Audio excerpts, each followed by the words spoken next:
Members, it's the appointed time. We have a quorum. I call to order the meeting. The meeting is scheduled to end at 5:30 p.m. I will extend it by 15 minutes max if need be. I remind members, if members have any direct or indirect pecuniary interest in the items for discussion today, please declare the nature of the relevant interest before you speak in accordance with Rule 83A of the Rules of Procedure. I also draw members' attention to Rule 84 of the ROP in relation to the voting in case of direct pecuniary interest. We will consider one public works project today. By way of declaration, I am an advisor of Bank of China, Hong Kong. Item 1. This item seeks approval of the recommendation of the Public Works Subcommittee made at a meeting held on the 21st of February 2025. It's FCR 2024-25-58.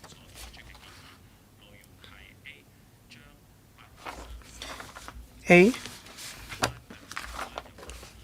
The upgrading of AA3CL site formation and infrastructure work for public housing development near Chai Wan Swimming Pool, Chai Wan to Category A at an estimated cost of $646.7 million in money of the day prices. B. The upgrading of AA0CL site formation and infrastructure work for public housing development at A Kung Ngam Village, Eastern to Category A at an estimated cost of $572.3 million in MOD prices. And C. The upgrading of 776CL site formation and infrastructure works for public housing development at Kam Tin South, Yuen Long, Phase 2 to Category A at an estimated cost of $43.8 million in MOD prices. In accordance with paragraph 3A of the Finance Committee procedure, since the PWSC does not recommend further discussion of this item at the Finance Committee and no more than 3 members jointly request further discussion of this item, we will not further discuss this item according to the recommendation of the PWSC. I now put FCR 2024-25-58 to a vote. Those in favor of the recommendation, please raise their hands. Thank you, members. Those against it, please raise their hands. Any member? I think the majority of the members who have voted are in favor of this item. I declare this recommendation passed. Item 2, FCR 2024-25-59. This item seeks the approval of the creation of a new commitment of $215 million, 82,000 for the development and implementation of the port community system to facilitate the digitalization of Hong Kong Port and to advance the development of smart port. The Transport and Logistics Bureau consulted the panel on economic development on the 4th of March 2025. To answer members' questions, we have with us Mr. Liu Chun-sun, Undersecretary for Transport and Logistics, Ms. Amy Chan, Deputy Secretary, Commissioner for MMPD, Ms. Polly Chong, Principal Assistant Secretary, Mr. Simon Wong, CEO of the LCSM, and Dr. Frank Tong, Director of the LCSM. I now give the floor to Mrs. Regina Ip to take us through the discussion highlights at the panel. Well, I can brief members as well. The panel on economic development discussed at a meeting on the 4th of March 2025 the administration's proposal to develop the port community system. Members expressed support for the submission of this proposal to the Finance Committee. They urged the administration to develop the system as soon as possible and adopt it widely with a view to enhancing our port competitiveness and cementing our position as an international shipping center. Members noted the industry's concerns over sensitive commercial data in the operation of the system. Therefore, members had considerable reservations when an institution with a commercial background is involved in the operation of the system. Members were glad to learn that the Transport and Logistics Bureau would steer this project and would develop and manage the system together with the Logistics and Supply Chain Multi-Tech R&D Center, LCSM. Members suggested that the administration and the LCSM set up relevant indicators for further improving the system in its development and management. Members also suggested that the administration could consider adopting the principles of user pays or self-financing to operate the system in order to ensure the sustainability of the system and the prudent use of public funds. 15 members have pressed the button to request to speak. First, Mr. Rock Chen, Mr. Adrian Ho, Mr. Tang Fei, Dr. Johnny Ng, Ms. Nixie Lam, Mr. Chen Siu Hong, Mr. Lam Chen Seng, Dr. Hui Simon Lee, Professor William Wong, Mr. Frankie Yik, Dr. Tan Yue Hang, Dr. Lo Wai Kwok, Mr. Stephen Ho, Mr. Lok Chung Hong, and Mr. Yim Kong. First member, Mr. Rock Chen. Thank you. Thank you, Chairman. I learned from the papers that the port community system, PCS, will use the blockchain technology. This is indeed very good. We need to use technology to help us with the development of the system. In relation to credit rating or to minimize the cost of intermediaries and expand the avenues of financing, how will blockchain be helpful in this regard? How will we be able to help enterprises to reduce their financing costs? This is my first question. My second question, have we compared the PCS with other systems around the world? Say the functions design, have we made any comparisons? What about the charge? How will we charge the users in the future? Thank you. 2 questions, Under Secretary. Thank you, Chairman. In relation to technology, I will ask LHCM to answer members' question in relation to costs. Well, we have compared the system with other systems around the world, say from Morocco, Japan, or the Netherlands. We have made comparisons with their systems. Their systems are much more expensive than ours, at hundreds of millions of dollars. The cost of our project is $200 million, so we think the cost is reasonable and competitive. In relation to charges, at the initial stage of implementation of the system, we are not going to charge users. The funding we are seeking covers the design and the operation of the early stage of the implementation of the system. Within the first 4 years, we'll take into account the actual operation of the system. We will also exploring the possibility of providing more value-added services, which will be charged functions. We want the system to be self-financing. For the revenue it can generate, we hope that it will support the operation of the system, so we will adopt the principle of user pays. We want to make the system sustainable. I will now give the floor to Mr. Wong, CEO of the LSCM. The use of blockchain is very helpful. In the system, all participating SEMs feed information into the system, and the information is classified. Without any consent or permission, no one can access the information in the system. It is also fair. We have a third party for the management of the system operation. Will it help reduce the costs in relation to operation and financing? We have taken a look at the global trend, and the answer is in the affirmative. Say for banks, they need real and credible data. The port community system, PCS, can achieve this because of the use of the blockchain technology. Mr. Adrian Ho, thank you. Chairman, I have a few questions. 40%, that is about $68 million, is going to be spent on procurement of hardware equipment. But we don't have a list of hardware equipment in the paper. Now, I know that the LSCM is going to procure these hardware equipments on their own. How can we prevent any form of monopoly? And the estimated cost for cloud service is some $2 million. But the same service in 2026-2027 will cost $6.2 million. I wonder why that is. Third, the salary of the staff members will account for 60% of the entire project cost. That's around $100 million. Can you talk about the average annual salary of the staff and how it compares with the market level? As staff costs account for 60% of the project cost, people may think that we approve this project to sustain the team.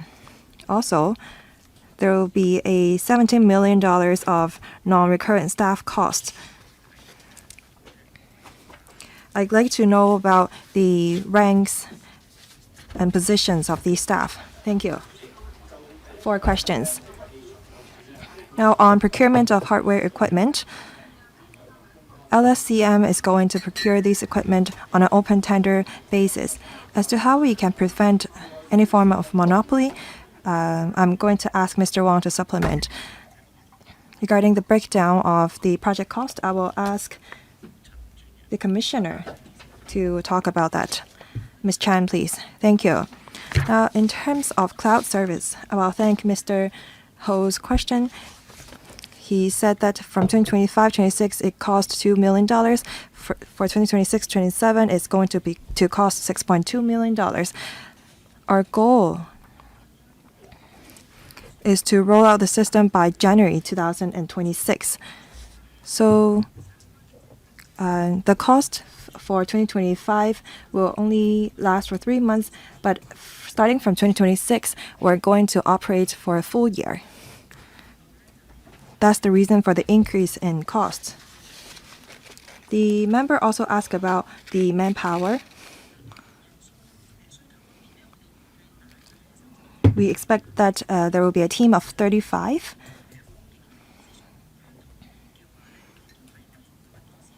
We've consulted the market, and usually they need a team of 50 to maintain such a system. So the structure of the team is smaller compared to the market level, and the annual staff cost will not be higher than the average figures of civil servants. What about the non-current expenditure of $17 million? Well, the non-recurrent expenditure will cover the project management team under the TLB that cover the existing staff and new IT staff that we're going to recruit. For existing staff,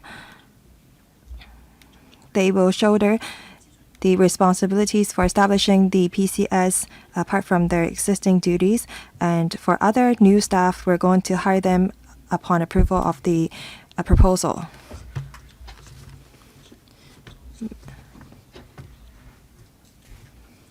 Well, the research center is under ITIB. So we have an established procedure for procurement of equipment. And there is clear rules and guidelines for procurement. We won't see monopoly, informed, or any illicit procurement practice. We are responsible for this project, and under the ITIB, we have some housekeeping rules. Thank you. Thank you. Next, Mr. Tang Fei. Thank you, Chairman. As a part of the digitalization of our port so that we could keep up with the international market, I have 2 questions. First, paragraph 7 says that upon adoption of the new system, from Chongqing to Yantian to Hong Kong, the time is going to shorten from 5 days to 2 days. As for the, I'm not sure if I understand it correctly. So are you saying that the cargoes going from Yantian to Hong Kong is going to take 1 day?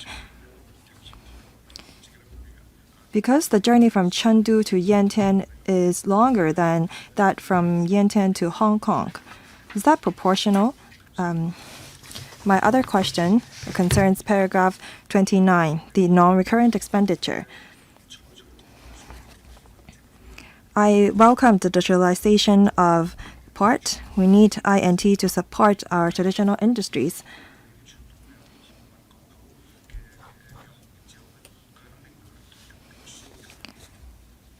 There will be, however, a change in manpower, and that may affect the demand for manpower, and it's definitely going to drop. After the port's been digitalized, the requirements for skills would also be higher. That actually in turn will affect our livelihood and the job market. So I wonder how many jobs will be cancelled because of the digitalization.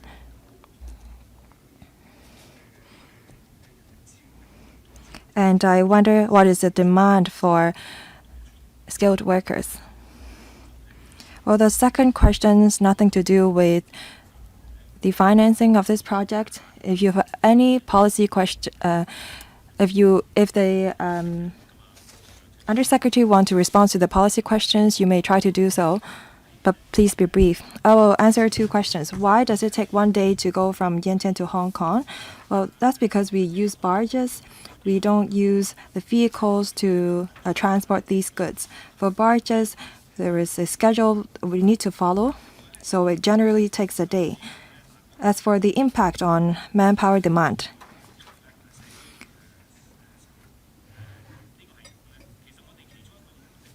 the goal of this PCS is to simplify things.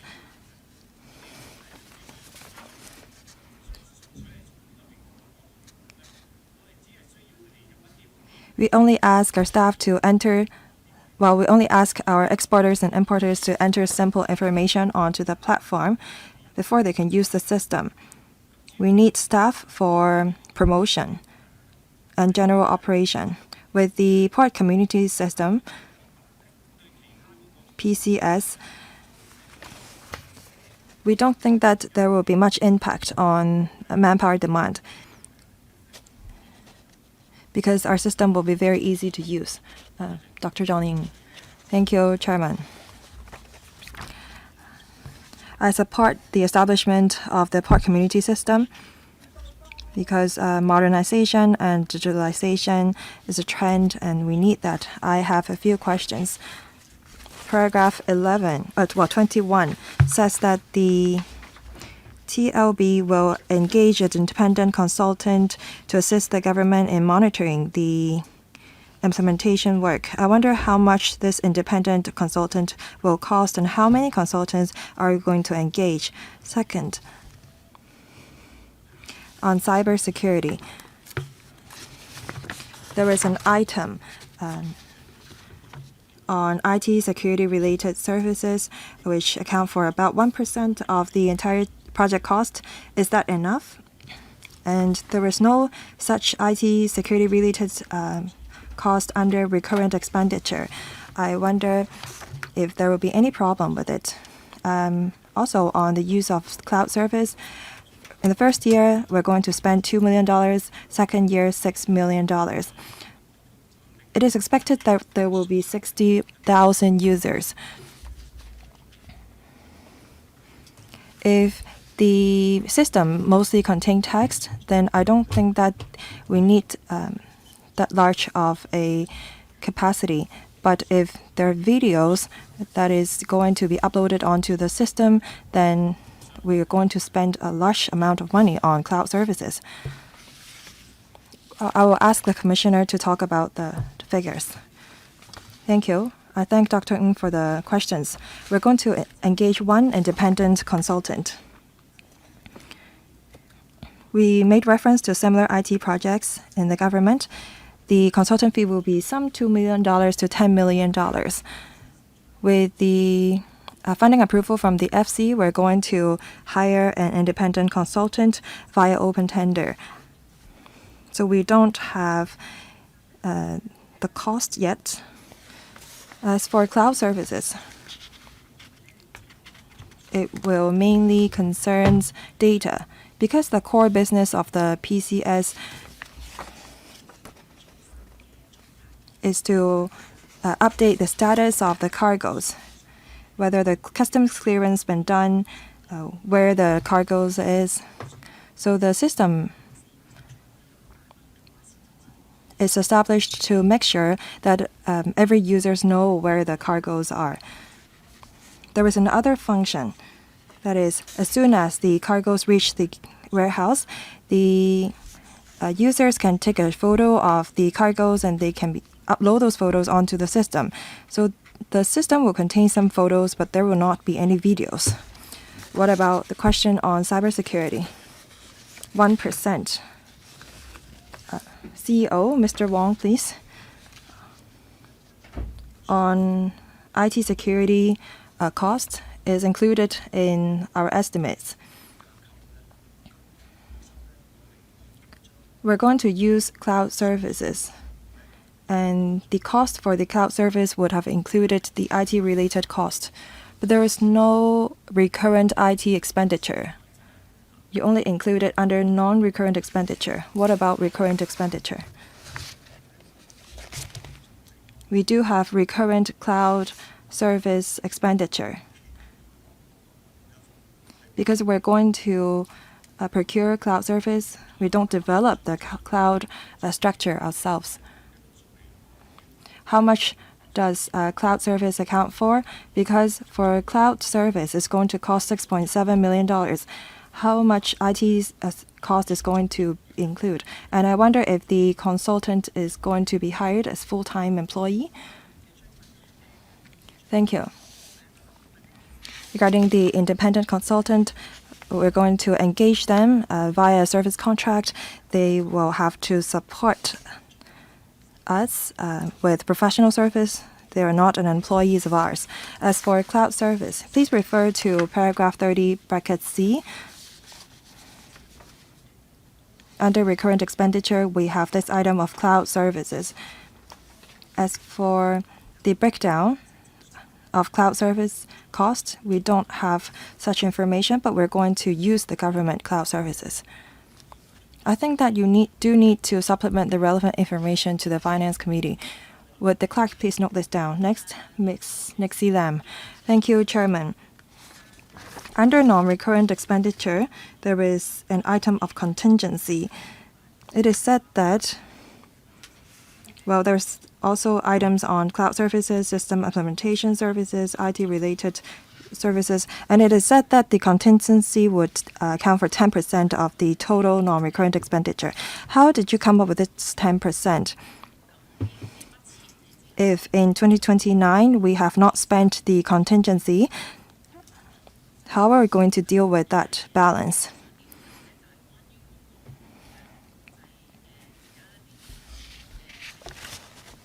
I'd like to also know about the connection between our systems and those in other parts of the world, because systems need upgrading.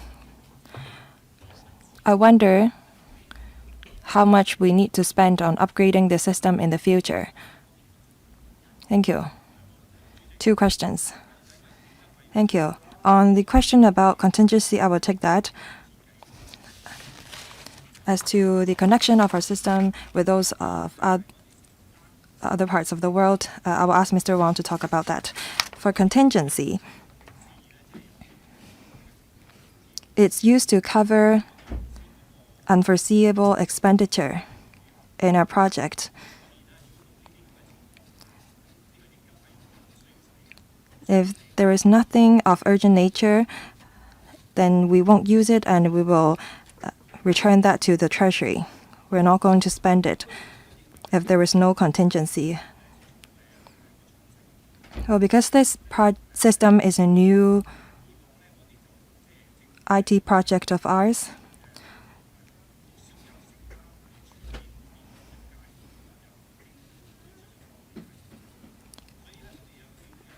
we haven't really had any similar system in the past. And we need some of money to cater to any uncertainty or contingency. Also, we want to connect our system with that of other countries, and during the process, we may need extra expenditure. I will ask Mr. Wong to talk about the design of the system. Thank you. Mr. Wong. Thank you, Chairman. We have APIs in the system. They serve two functions. One, for different commercial organizations, they can provide value-added services through these API. These organizations may not be Hong Kong companies. This is one of the avenues for them to provide services to Hong Kong and to help the maritime and port industries of Hong Kong. As we'll be using blockchain technologies,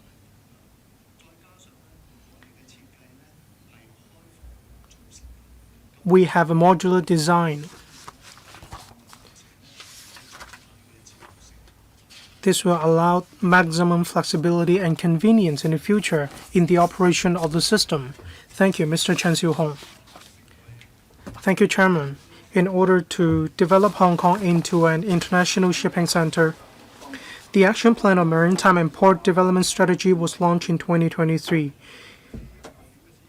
In the policy address last year, the Chief Executive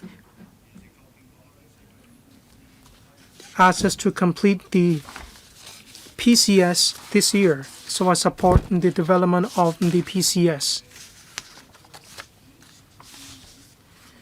I'm concerned about the computer aspect of the PCS. Is it sustainable? Is the computer system sustainable? I have a simple question. As this system will be managed by the LSCM that has no direct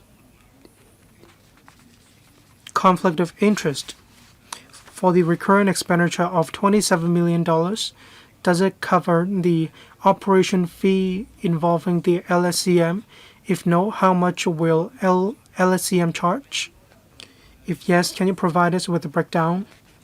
Just now, the Undersecretary mentioned at the early stage of the implementation of the system, it's free of charge. I talked to the Commissioner previously. We also had exchanges at the panel on economic development. We wanted to let more users experience the system. That's why we plan to make it free, and afterwards we may consider providing value-added services, which will be paid services. I have different views. If you spend $200 million or so on the system and you are going to incur, or the system will incur recurrent expenditure of $20 million or so, there will be a pilot system with user experience. That means you are confident that users will try the system, they will use the system. So why aren't you confident that users will use this system after its launch? Of course, the fees you are going to charge must be reasonable. We may be pragmatic. You are going to spend $20 million on the system, and when we divide it by the users, by the number of users, you can accommodate 50,000 users. So let's take the depreciation rate of 10% every year. That means $400 or so for each user. And the fee of $1,000 isn't over the top. Why don't you consider charging users at this rate? Undersecretary. Thank you, Chairman. We've pondered over this issue. In our consultation exercise, we have already heard members' views. The more users, the more effective the system will be. We need their information in order to facilitate tracking functions. If we don't have information, or if information is missing, then we cannot track the whereabouts of the goods. That's exactly why we need to build a customer cluster of a certain scale, and the larger the better. The industry has their own practice, or they have their own mini programs instead of a connected program for all the different companies in the industry. It's actually not a matter of confidence. We want to encourage different companies. We want to provide incentives to different companies in the industry. We want to encourage users to use the system as soon as possible. Then our system will have more users, hence more information. That's why we want to make it free of charge at the early stages of the implementation of the system. Within the first 4 years, including the construction, development, and the operation of the system, we need to finalize the payment proposal of the system. If we identify considerable potential, we may be able to charge a fee that is sufficient to support the operation of the system on a daily basis. Thank you. I have a quick follow-up. In terms of concept, what does well worth for money mean? If there are a total of 50,000 users who have registered, but then they find the system not useful, then the system will become a white elephant with hundreds of dollars or $1,000 or so. You may have to consider charging the users because we are providing services to these users. Mr. Simon Wong, in our budget, we have already included the operation fees. There is no extra fee. In other words, the amount of $27 million already covers the fee paid to the LSCM. Is that correct? Yes. Commissioner, Ms. Amy Chan. Paragraph 30D. Half of the system maintenance costs is the manpower costs paid to the LSCM is already been covered.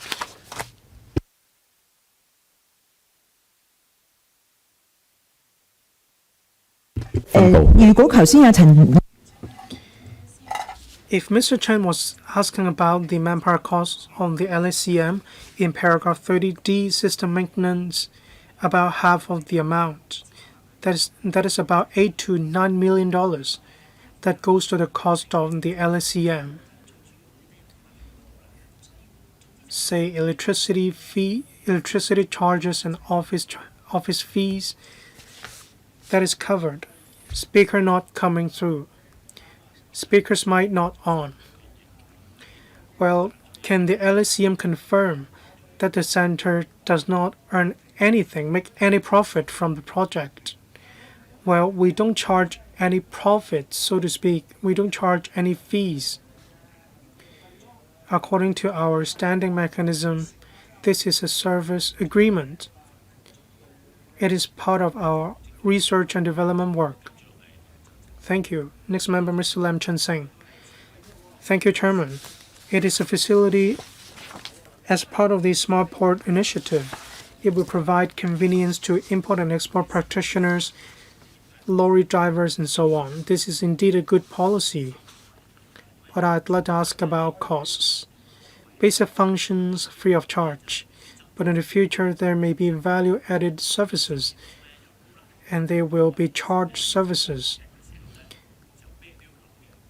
The government is in the red. When we drive north, there will be boundary facility fee, and the tunnel tolls will also be adjusted upwards. As the Undersecretary said, maintenance and repair costs will be charged on an annual basis at about $26 to $27 million. Regarding the $200 million of developing the system, will you recover the cost? The government is in the red right now. If we need to increase the fees, what will the mechanism be? Will you consult the industry? If the economy is not performing well, SMEs will feel pressure on the industry. And you use the system of Netherlands to make a comparison. Actually, its economic benefits are over 300 million euros.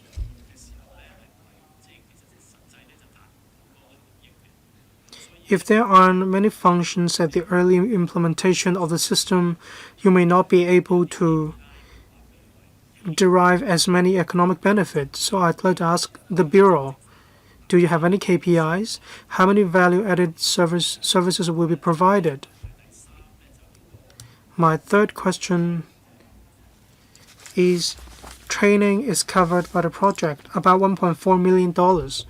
Not a lot, but how will you train the manpower? At present, about 50,000 enterprises will log in and join the system. They will sign up for the system. Of course, this is good, but what about training? Is it sufficient? If more enterprises will sign up for the system, do you still have sufficient fund? Under Secretary, well, for the system of the Netherlands, we have already made comparisons. Regarding training fees, I will invite Mr. Wong to answer members' question. I will first take the question about fees. Regarding the direction of the policy, we adopt the principle of users pay. In the TLB, it is our hope that we want to keep the system sustainable. We don't want it to rely on government fundings. Regarding any fee adjustments, it's not about policy considerations. It's about the future operation of the system. And there may still be cost adjustment if the system is going to adopt the principle of the user pay. The user pays principle. Mr. Wong.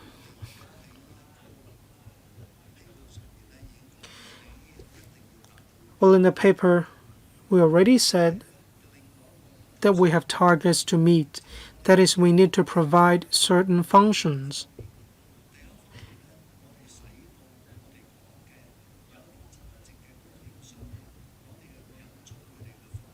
We introduce services of providers. The user will have to pay for these value-added services. And we will also be able to take this opportunity to enrich the array of services that the system can provide. And we will also be enhancing the diversity of the services available in the system. So we'll take into account the demands of the users. We will also be leveraging on latest technologies to introduce more functions. So any internal KPI and training fees, about the $1.4 million of training fees. Ms. Amy Chan, thank you. Yes, indeed, we have sufficient training fees. We developed this system together with the industry. It's very handy. It's easy to use, as the Undersecretary has now just said. And we will provide online information resources that are bite-sized information. We have sufficient resources. We will also be collecting feedback from the industry to provide more resources or update the resources. Mr. Wong, regarding KPI,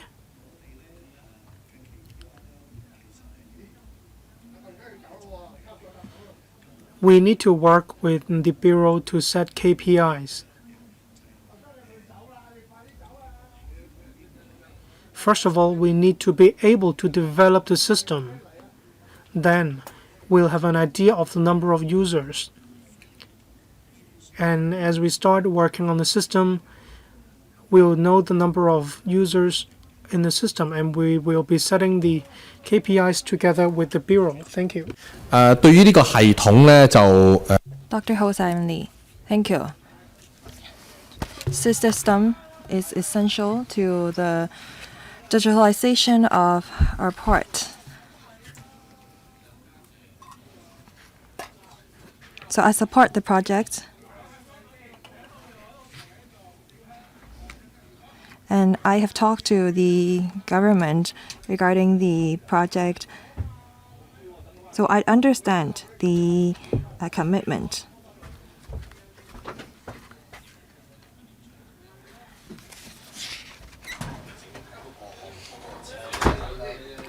The system will be self-financing and there will be value-added service. And over the long run, we're going to adopt the user pays principle by turning the system into a business. I support the direction. But regarding individual cost items, I find the government officials' answer rather fragmented. We are not able to see the overall picture. I'd like to know about the overall business model. From completion to operation, all the way to when the system is going to generate profit. I'd like to know about the stream of revenue. Can you talk about that? I know that all the figures will only be estimates. But still, can you tell us about the revenue that is going to be generated from the system? Instead of having members ask about each and every individual cost item. Thank you. Undersecretary, Commissioner, please, Ms. Chan. I thank Dr. Lee for his questions. We had a very fruitful discussion. So what is our principle? In order to be self-financing, we cannot rely on the government. So over the 4 years of this project, we'll look into ways to make the system self-sustainable, while the charges or fees levels will be supported by the industry. Just now, Mr. Chen Xiu-hong talked about a monthly subscription model or annual subscription model. This is one of the approaches. Also, we may recover costs for offering value-added electronic services. Roughly speaking,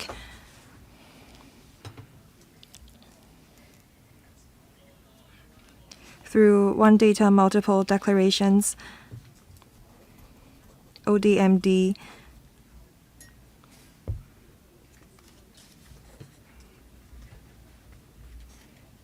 actually the banks told us that it will facilitate their financing of the port users by having the data on the system. And we expect that we will be able to recover $20 to $40 million per year through these value-added electronic services. And we're going to increase the variety of our service in the future.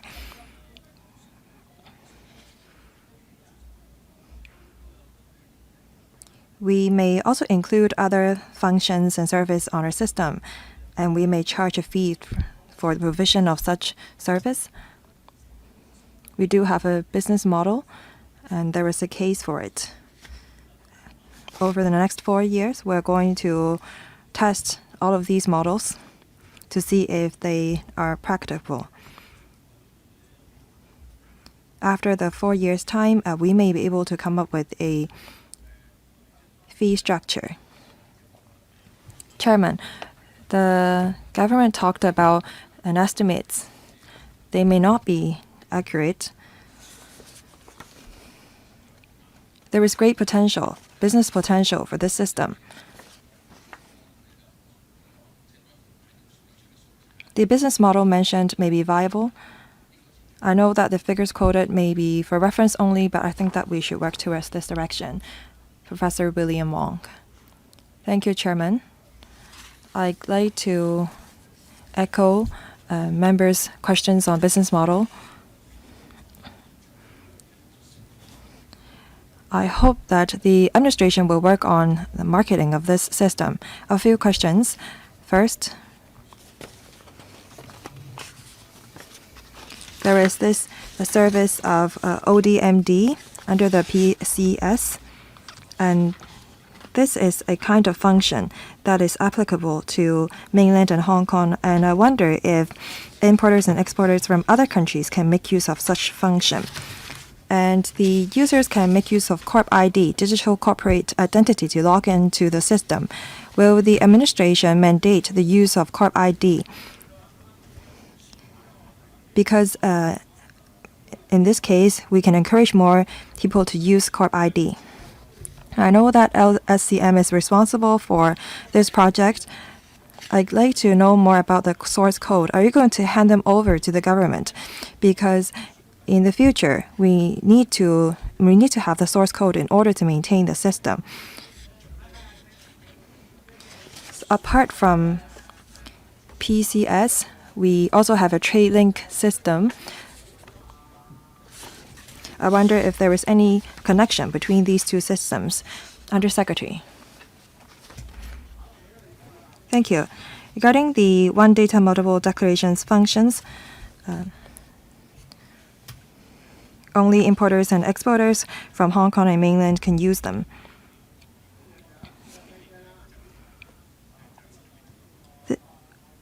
We cannot apply this function to other countries, but if we can, that will be another value-added service. In 2026, well, by the end of 2026, we'll be able to offer such function. We're going to commission or complete this function, this system by the end of this year, and we're going to recruit users starting from next year. Regarding whether or not we should mandate the use of digital corporate identity, we have to be cautious. Because if we want to encourage more users to use the system, such a requirement may discourage them from using the system, because this is another requirement for them. We are using the trade link system, and there will be connection between the PCS and the trade link system. After logging in the PCS, people can access the trade link system via our platform. What about the source code? Would that be owned by the government? The government will own the source code. Thank you. Next, Mr. Frankie Yik. I represent the shipping and logistics sector. The trade wants the government to implement the system as soon as possible. The trade's been asking for the system for many years, but the government didn't want to shoulder this responsibility. That is why the trade took up some of the work. But as much business sensitive information is involved, that's why the trade could not develop a system on their own. And now the government has undertaken to create the system. As explained by the Undersecretary, this system is going to link up the existing systems on the market, and they're going to offer some more functions.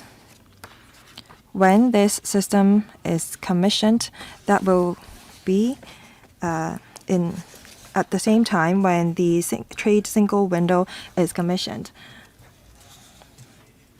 And we hope the system will connect to the China International Trade single window. I believe that you will be able to do that, because otherwise we wouldn't have the ODMD function. Now, in terms of fee level, well, I'm not worried, that there won't be any users because the trade's been asking for it. When they use similar system currently, they have to pay. But I hope that the administration will promote the system when it's commissioned. And the most important thing is to make it more user-friendly. I hope that the members will support it. Mr. Yik, you have to declare interest. That's true. Sorry. I am a director of the modern terminal. Next, Mr. Tang Yuhen. Thank you, Chairman. I support the digitalization project because it is said that some 3 billion Hong Kong dollars of economic benefits will be driven, and this is important for the establishment of a digital port, and it will also help us consolidate our status as an international maritime hub. And this system has been in the planning or in the pipeline since 2021 and 2024. We've started testing the system. Now we're in 2025. It's about to come into operation. I have a few questions. First, in the paper, it is said that the system will be of use for some 50,000 users. There are some 90,000 shipping and logistics companies in Hong Kong. The system will not only be used by local users, but foreign enterprises as well. So I'd like to know more about the structure of the system. If there are more than 50,000 or 100,000 users using the system, can it cope? Second, I think that the construction cost in Hong Kong for housing, for infrastructure is rather high. For digitalization, all countries start at the same point. At this digital age, I think that there should be a new fee structure or cost structure. Because I don't think that there should be any form of monopoly. There is room for lowering the cost. We don't need any land, any factory, or any venue for this system. The system may not be developed in Hong Kong. It can be developed somewhere else. So there is room for further reduction of the cost. And I think that we should compare different suppliers. Third, on fee level,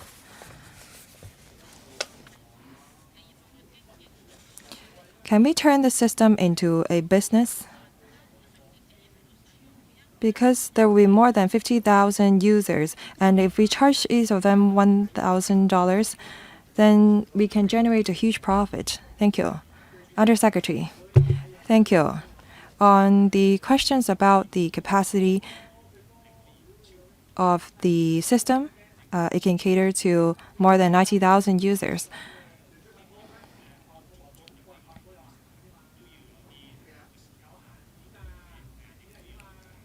It will take time for users to create an account, and we also need to spend some time on promotion and publicity. That's why we quoted this figure of 50,000. It does not mean that we cannot expand the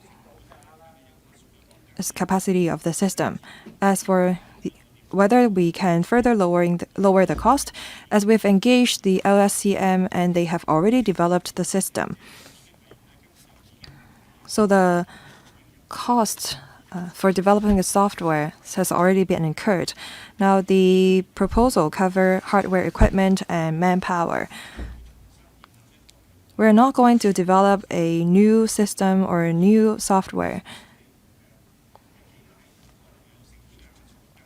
For other systems, there may be room for cost reduction, but for this particular project, this is not the case. As to whether we can run the system like a business, If we can generate revenue from value-added service, we may be able to do that. But the trade is concerned about the neutrality of the operator. And the trade need to trust the operator. So we need to engage a non-government organization. If we allow a private enterprise to run the system, the users may worry about the leakage of their sensitive business information. This is of great concern. Thank you. 委國議員。 Next member, Dr. Lo Wai Kwok. Thank you, Chairman. Regarding the commitment of $200 million or so on the PCS by the Transport and Logistics Bureau, I'm all for the proposal. In fact, the shipping industries all around the world are moving towards digitalization. This is an obvious trend.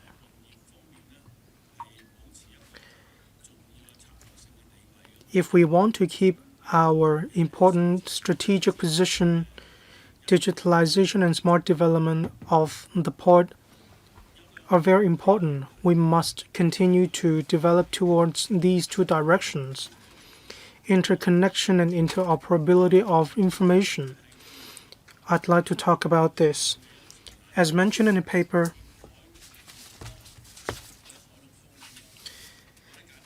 rail, sea, land, river intermodal transport system. Well, we'll have to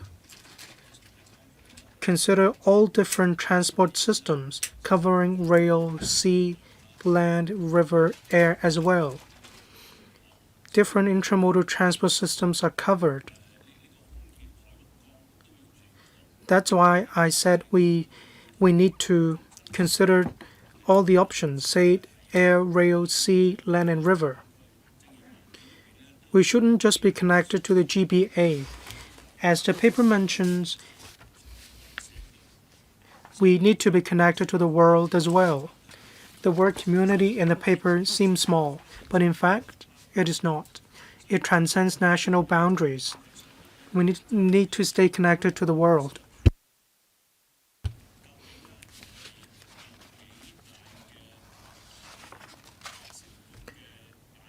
So I'd like to see how confident we are that we will be succeed in connecting with the world in relation to sea, rail, air, land, and river intermodal transport systems. We need to attract as many enterprises as possible to be our users of the PCS. Safety is a concern. Data security is one of our concerns, and in society recently we have been seeing hiccups, issues on data security. Can we guarantee data security with the system? And I'd like to bring up in passing that in relation to R&D centers in Hong Kong, what are they working on? We don't know what they are working on actually, but the success of the PCS, that is the LSCM, we recognize the contributions of LSCM. We know that the government is putting in resources into organizations that will deliver results.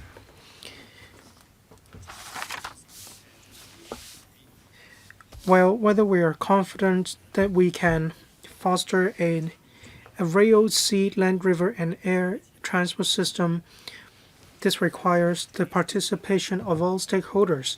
If all stakeholders join as users, there shouldn't be any problem. But it all boils down to whether these stakeholders will sign up for the system. Regarding connections with ports around the world and those in the mainland, well, I believe it may be easier for us to stay connected with the ports in the mainland. After all, we are living in one single country. For the ports out of China, we'll have to discuss with the ports one by one. They need to identify the advantages they will enjoy. That's why we need to move forward step by step. Regarding security issues, I'll give the floor to Mr. Simon Wong. Mr. Wong, thank you. Well, as I mentioned, the system is stored on cloud services, and we'll be using the cloud services of the Hong Kong government. The cloud services provided by the government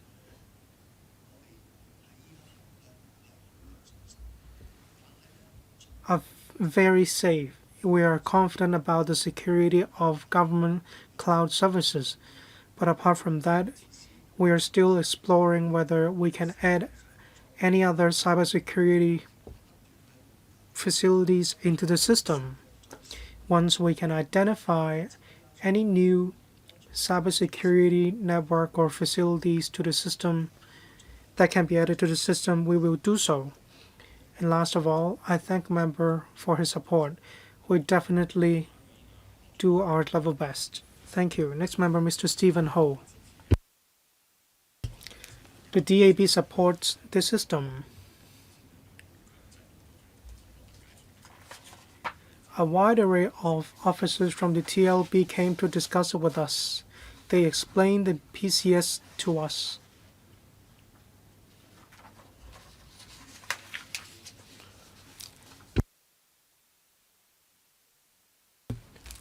Well, I once worked in the shipping and port industry as well. Regarding how we can incentivize SMEs to sign up for the system, as the government said, some services will be made free. There may be annual subscription, and this is indeed a lower threshold for the companies in the market. The government may have to consider recovering the cost. But we need to give priority to attracting more users to use the system. Let's not think about recovering the cost. We need to take the first step, attract more users, so that more users will enjoy the economic benefits of the system. Let's not ask the users to pay before they can see economic benefits. $200 million or so, how can we provide warehouse facilities so companies can enhance their operational efficiency? Well, I think the government needs to keep working on improving the efficiency. And I'm glad to learn from the administration that the system won't be up and running for just a number of years. It will be sustainable. It will be a continuous and sustainable work. In paragraph 23 of the paper, there's a contingency fee. It should be around 10%. $90 million or so will be used as contingency fee, 10% of a project, and that is on the high side for a project. Well, I'm going to vote in favor, so I simply suggest that you manage the finances well. Or you can explain to us the mechanism for using contingencies.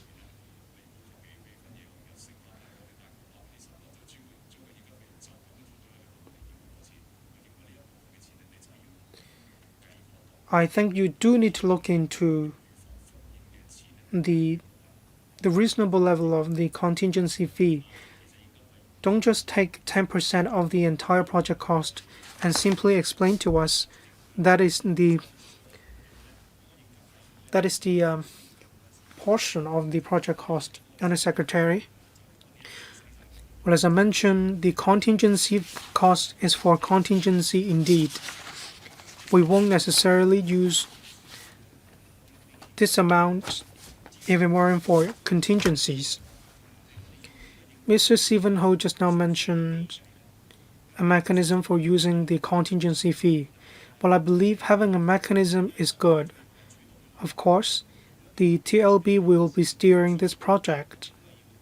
For major contingency fees, we need to go through an approval procedure, and the LSCM will make a request, then we'll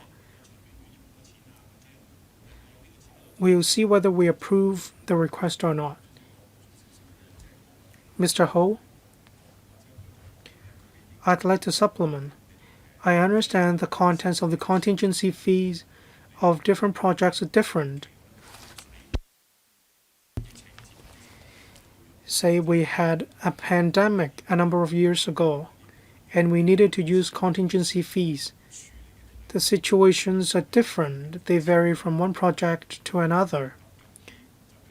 Well, I think you should manage your finances well. Don't think the amount is a small one, so you can use it whenever and however you want.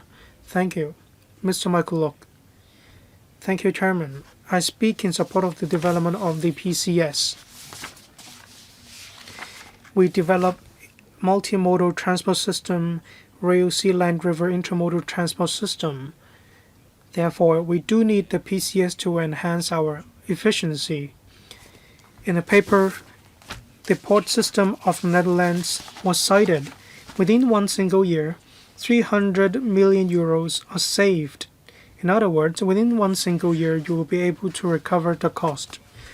Just now, members mentioned the system of the Netherlands is very mature. So are we comparing apple to apple? I believe the effectiveness will far outweigh the cost. Members asked whether the administration should charge users. When we charge users, will we undermine the incentives for users to use our system?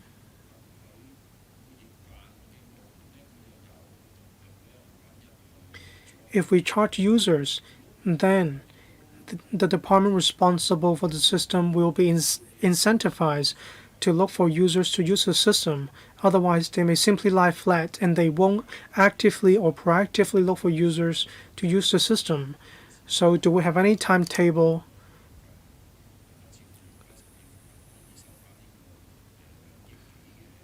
When can we recover the development expenses of $200 million or so?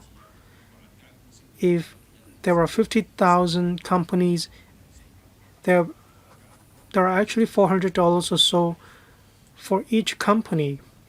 A logistics company should easily afford this fee. There are a lot more logistics companies than 50,000 companies in Hong Kong, say about 90,000 companies in Hong Kong. Why would you estimate $50,000? AI is a major element of the new quality productive forces. Risk management is involved in AI. Will AI help the industry?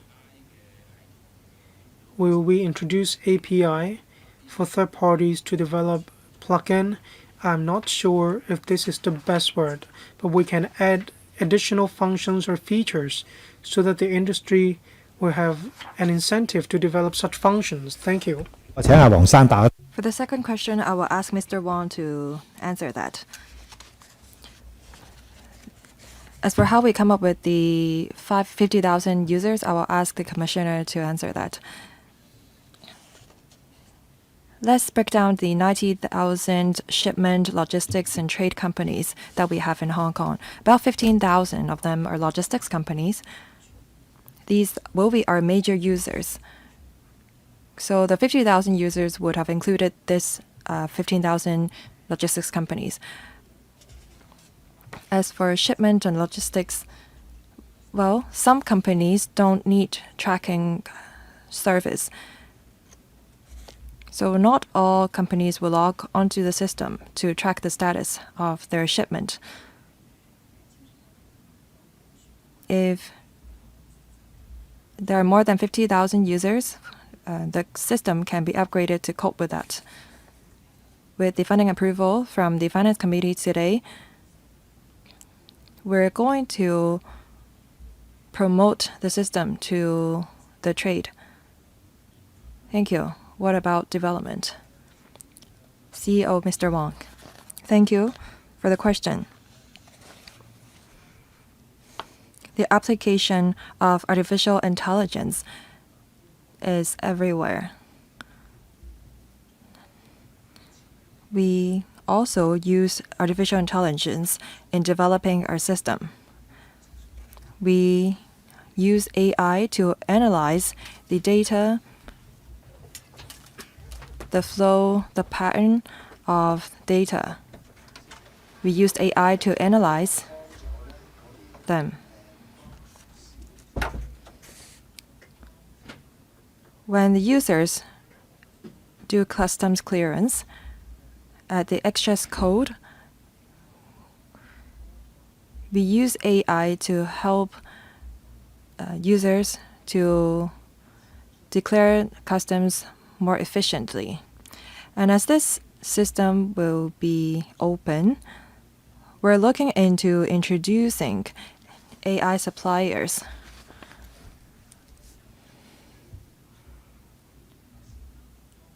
for the trade to enhance the operational efficiency of the sector. Next, Mr. Yuen Long.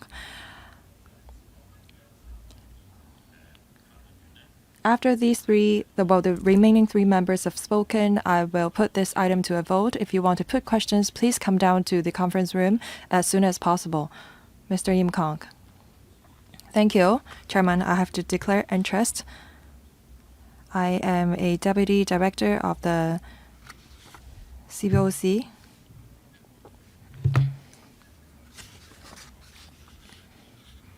Under the budget, $215 million have been set aside for the development of this PCS.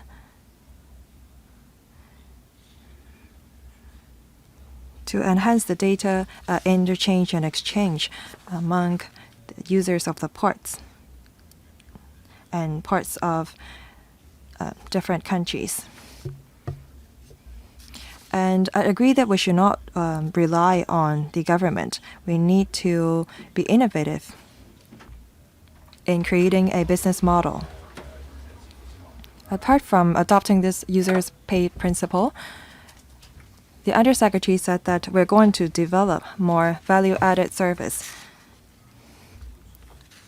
I wonder if we will be able to provide blockchain financing to support the sustainability of the PCS. My second question. Green shipping and automation of port are the new trends.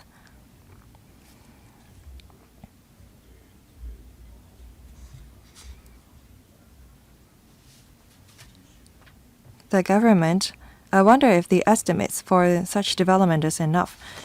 Because we're going to spend $215 million on the PCS, there is not much left for the development of green port or automation. Two questions, Undersecretary. Thank you. First question on the point about the finance sector. Well, they are interested in using the data on the platform to allow them to facilitate their financing service for the trade. So we're definitely going to offer a relevant value-added service on the system.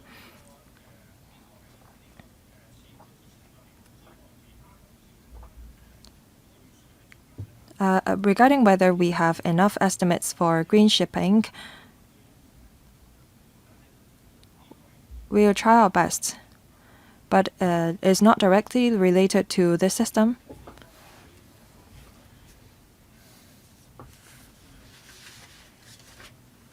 We want to leverage on the industry to promote green shipping. Thank you. Next, Mr. Yu Patlang.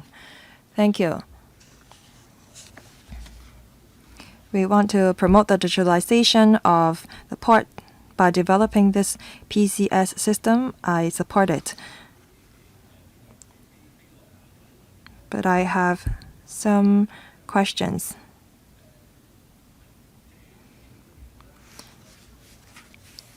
The mainland, Singapore, and the Netherlands have similar systems.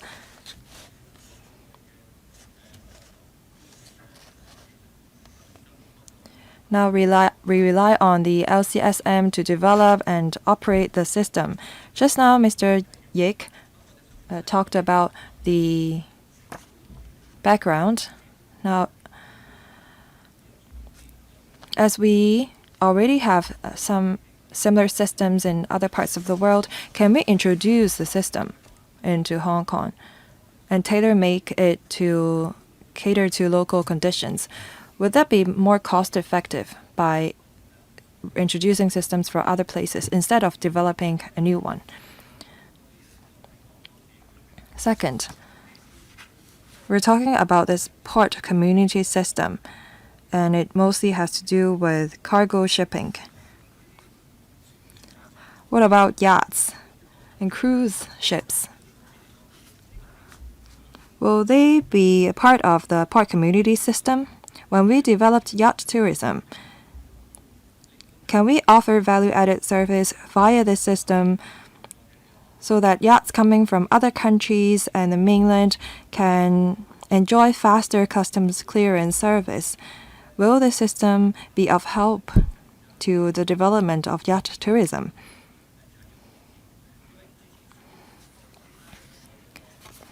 Because the single trade window system has not taken into account the development of the yacht tourism, it's only a system for cargo and customs clearance.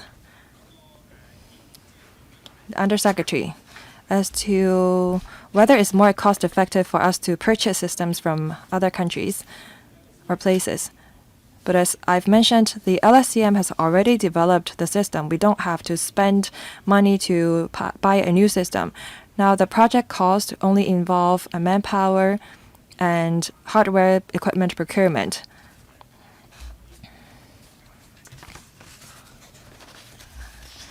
According to the information that we've collected, the cost of our system is much lower than those of other countries and places. The system only applies to cargo shipping, and it will not cater to the development of the yacht tourism. If it can incorporate such functions as mentioned by the member, then the cost will be much higher. After Ms. Carmen Khan has spoken, I will put this item to a vote. Thank you, Chairman. It is said in the paper that this system will connect to the relevant systems in the trade, and it will promote connection between Hong Kong ports and other parts of the world, and it is a very important digital infrastructure. Now, speaking of digital infrastructure, if we refer to paragraph 23, non-recurrent expenditure, out of the $250 million, there is this item B. The Undersecretary said that the system has already been developed by the LSCM. 60%, that is $170 million, will be spent on the manpower of LSCM, and some $21 million will be spent on cloud services for IT security related services. Seems that we're spending very little on it. The total cost over the years will be $2.8 million. That account for only 1.3% of the total project cost. Because this PCS is a digital infrastructure and the system will be linked to the system in the trade via API,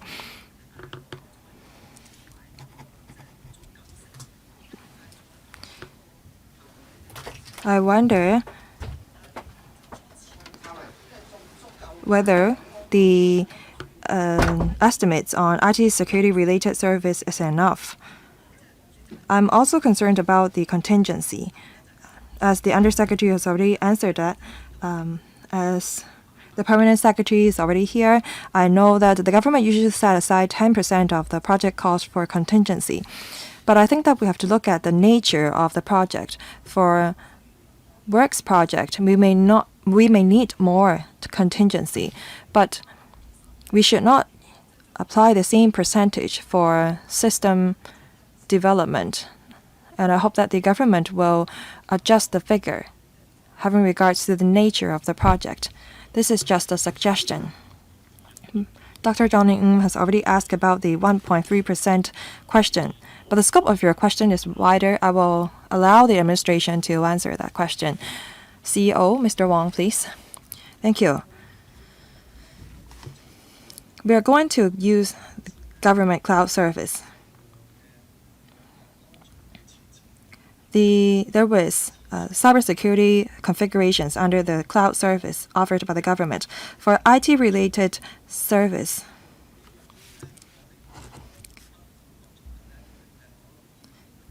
And this is a separate item from the cloud service.